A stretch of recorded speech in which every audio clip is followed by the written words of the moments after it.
तो दोस्तों, कैसे हैं आप सब। आप लोगों को स्टोरीज पसंद आए तो कमेंट करके बताइएगा और अपने सर्कल में दोस्तों से जरूर शेयर कीजिएगा।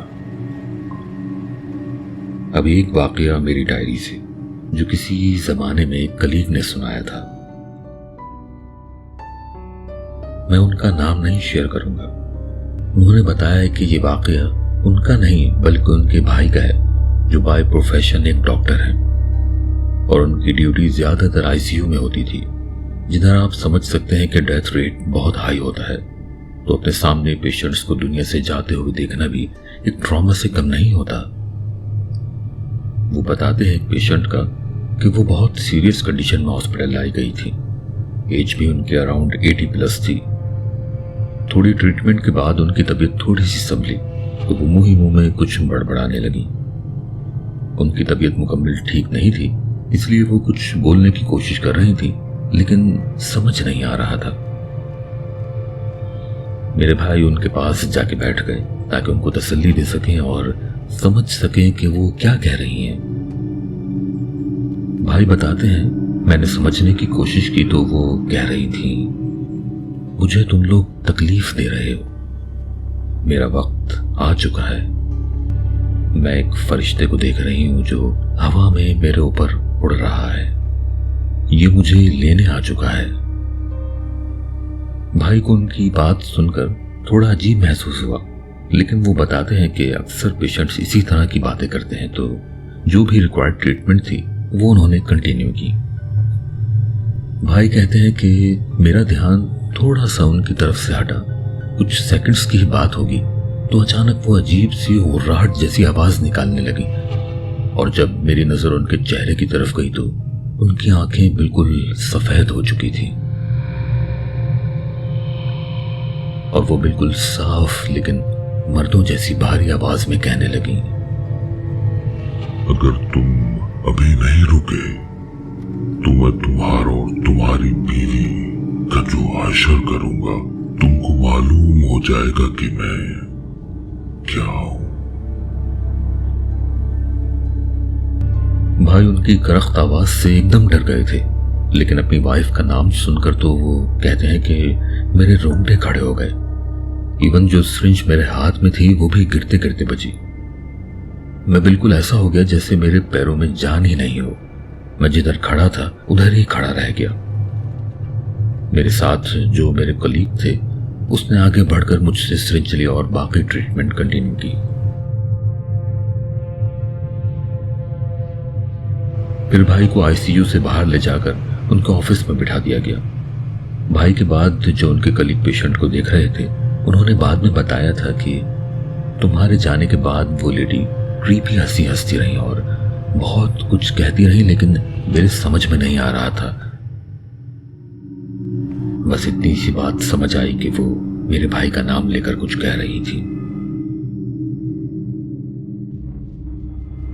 भाई के कलीग ने भी उन पेशेंट को अजीब सी आवाज में बात करते सुना था, लेकिन शायद उनके असाब बहुत मजबूत थे, वो उस बात से डरे नहीं।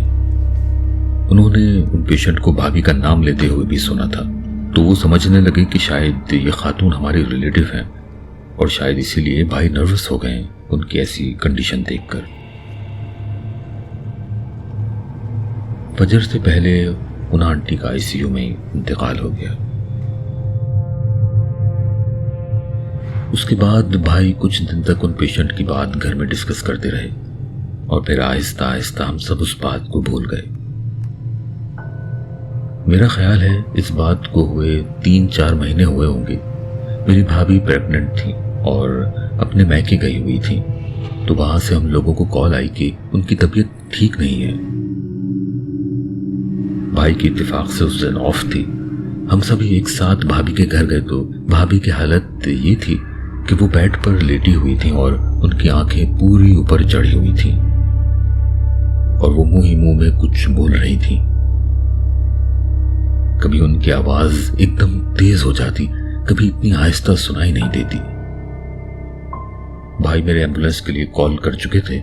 मैं भी भाई के साथ ही एम्बुलेंस में बैठ गई और एम्बुलेंस में भी उनकी आंखें वैसी ही थी, बिल्कुल सफेद। और वो इतनी लाउड आवाज में कुछ कह रही थी जो बिल्कुल समझ नहीं आ रहा था, और जो आवाज थी उनकी, वो उनकी थी ही नहीं।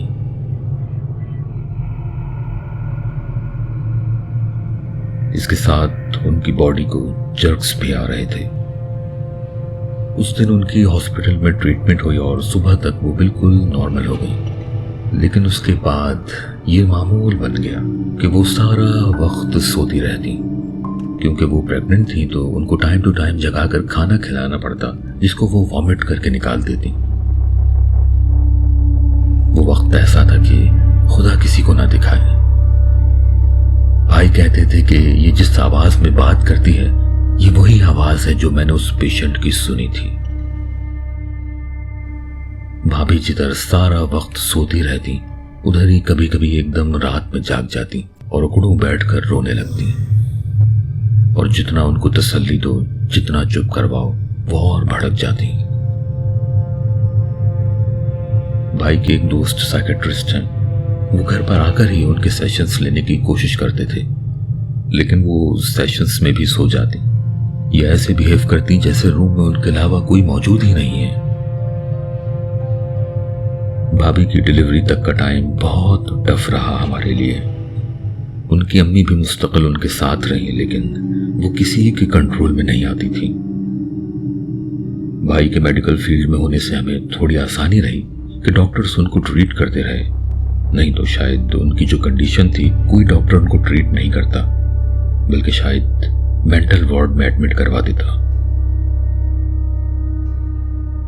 अब इस बात को 3 साल हो चुके हैं। मेरी भी अब शादी हो चुकी है।